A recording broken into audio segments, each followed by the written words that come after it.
চাওক ইয়াতে আমাৰ এই মানাহ অভয়াৰণ্যৰ পিকনিক স্পটখন একেবাৰে মানাছৰ পৰা আঁতৰত এইখন নিজা কিছুমান মাটিৰ ডকুমেণ্টছ মালিকৰ মাটিৰ ডকুমেণ্টছৰ ওপৰত ভিত্তি কৰিহে এই পিকনিক স্পটখন ইমান বছৰে চলোৱা হৈ আছিলে ইয়াতে তেওঁ যে কৈ আছে যে ইডিচিৰ কোনো মানে হেৰি নোহোৱা কৰি কি ক'লে ইডিচিৰ যিটো হেৰিটো প্ৰশংসাটো আনিছে তেখেতে জানিব লাগে যে ইয়াতে আচলতে ইয়াতে কোনো মানাহ অভয়াৰণ্যৰ লগত জড়িত কোনো ইয়াৰ লগত জড়িত নহয় মেইনলি ইয়াতে হল কিছুমান ইয়াৰে স্থানীয় ৰাইজৰ যিখিনি মাটি আছে সেই মাটিৰ ডকুমেণ্টছৰ ওপৰত ভিত্তি কৰি সেইখিনি আমাৰ হেৰিত জমা কৰা হয় অৰ্থাৎ সেইখিনি পাৰমিশ্যন অনা হয় যে ইয়াতে ক্লিনিং আৰু পাৰ্কিঙৰ কাৰণে যিখিনি ব্যৱস্থা কৰা হয় সেইখিনিৰ কাৰণে কিছু এটা লৈ যাতে এই ক্লিনিং আৰু পাৰ্কিঙৰ ব্যৱস্থাখিনি কৰি দিব পাৰে যিহেতু ইয়াতে বহুত খৰচ আছে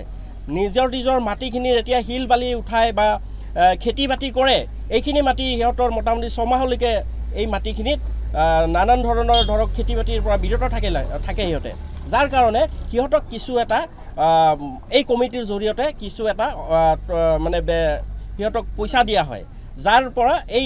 ক্লিনিং আৰু পাৰ্কিং লগতে সিহঁতক দিয়ালৈ এইখিনি আৰু যিখিনি ডেকা চাম আছে এই স্থানীয় ৰাইজ এইখিনি কেইদিনমান চলাৰ কাৰণে এটা সুবিধা হয় মেইনলি সেইটোহে ইয়াতে কোনো চৰকাৰী মাটি বা ইয়াতে কোনো ফৰেষ্ট ডিপাৰ্টমেণ্টৰ মাটি ইয়াতে নাই টেণ্ডাৰ হৈছিল নেকি চাওক এইখনৰ এই আমাৰ মানাহ অভয়াৰণ্যত কেতিয়াও টেণ্ডাৰ নহয় মানাহ এই পিকনিক স্পটটো কেতিয়াও টেণ্ডাৰ নহয় আগতে হোৱা নাই আৰু এইটো টেণ্ডাৰৰ কোনো কথাই নাহে কাৰণ কি টেণ্ডাৰ বস্তুটো আপোনালোকে নিশ্চয় জানে যে টেণ্ডাৰটো এটা সুকীয়া বস্তু ইয়াতে কেইজনমান ব্যক্তিহে বাৰে কৈছোঁ মই কেইজনমান ব্যক্তিহে ইয়াতে কেৱল এই আমাৰ স্থানীয় ব্যক্তি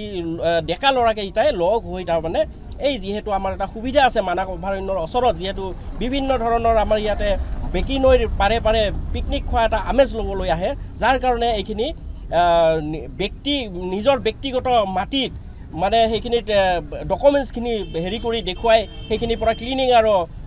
পাৰ্কিঙৰ কাৰণেহে কেৱল সেইখিনি পাৰ্মিশ্যন ইয়াতে কোনো টেণ্ডাৰ বা এনেধৰণৰ কোনো ব্যৱস্থা ইয়াতে লোৱা নহয় আৰু এইটো জন দাসে অন্ততঃ অৱগত হ'ব লাগিছিল তেখেতে কৈ আছে চেণ্ডিকেট কৰি আছে আচলতে এইটো কয়লাৰ খনি নেকি বা কিবা হেৰি কৰি আছে নেকি তেওঁ যে বাৰে কৈ আছে বোলে ইয়াতে চেণ্ডিকেট চলিছে গুণ্ডা ৰাজ চলিছে তেখেতৰ আজি দেখা পালোঁ ৰিচিপ্ট এখন তেওঁ উত্থাপন কৰিছে এটি ৰিচিপ্ট এখন থাকিবই ক্লিনিং আৰু হেৰি বুলি আছে তাতে কোনো কৰ সংগ্ৰহৰ কোনো হেৰি নাই এইটো চৰকাৰীভাৱে কোনো হেৰি নাথাকে তেওঁ সেইখিনি অৱগত হ'ব লাগে তেখেতে কৈছে 70% চৰকাৰী মাটি আছে বুলি কৈছে আৰু আপোনালোকে যিটো কোনো এছডিঅ' বা ৰেঞ্জাৰৰ কোনো স্থানীয় প্ৰশাসনৰ একো জ্ঞাত নহয় বুলি ৰিপৰ্ট নাই বুলি কৈছে চাওক এতিয়া তেওঁ যে কৈ আছে 70% চৰকাৰী মাটি ইয়াতে আছে ঠাই বিশেষে আছে সেইখিনিত কোনো ধৰণৰ ইয়াতে পাৰ্কিঙৰ বনবস্তলীৰ পাৰ্কিঙৰ ব্যৱস্থা লোৱা হোৱা নাই কেৱল যিখিনি মাটি মানুহৰ নিজা ম্যাদী পাট্টাৰ মাটি সেইখিনি মাটিৰ ওপৰতহে এই পিকনিক বনবস্তলীৰ ব্যৱস্থা কৰা হৈছে আৰু পুলিচ প্ৰশাসন অৱগত নোহোৱাকৈ এইবিলাক কাম জানো কেতিয়াবা হয় এইবিলাক বিভাগীয় কৰ্তৃপক্ষক জনাইহে এইবিলাক আচলতে কৰা হয় আৰু এইটো অলৰেডি সকলোখিনি সহায় সুবিধা পোৱাৰ কাৰণেহে আজি এই পিকনিক স্পটখন বনবস্তলীখন হ'বলৈ পাইছে আপোনালোকে ক'ব খোজে স্থানীয় প্ৰশাসনৰ পাৰ্মিশ্যন লোৱা হৈছে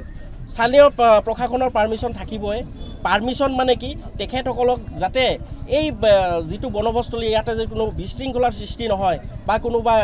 কিবা বেয়া ধৰণৰ কিবা কাৰ্যকলাপ কৰিব নোৱাৰে তেনেধৰণৰ যিহেতু পাৰ্কিং আৰু ক্লিনিঙৰহে কাৰণে এইবিলাক পাৰ্মিশ্যন দিয়ে পুলিচ প্ৰশাসনে তেনেধৰণৰ কোনো পাৰ্মিশ্যন একচুৱেলি নিদিয়ে আমি জানাত আগৰ পৰা আমি গম পাই আহিছোঁ কেৱল ইয়াতে ক্লিনিং আৰু পাৰ্কিং যিহেতু সেইটোৰ কাৰণেহে কিছু এটা চাঁদা হিচাপে লৈ যাতে সেইখিনি ক্লিনিং কৰিব পাৰি পাৰ্কিঙৰ ব্যৱস্থা কৰিব পাৰোঁ বান এটা দিব লাগে মানুহ খোৱাৰ পানীৰ উপযোগী কৰি দিব লাগে এইবিলাক ব্যৱস্থাৰ কাৰণেহে আচলতে এইখিনি কৰা হয়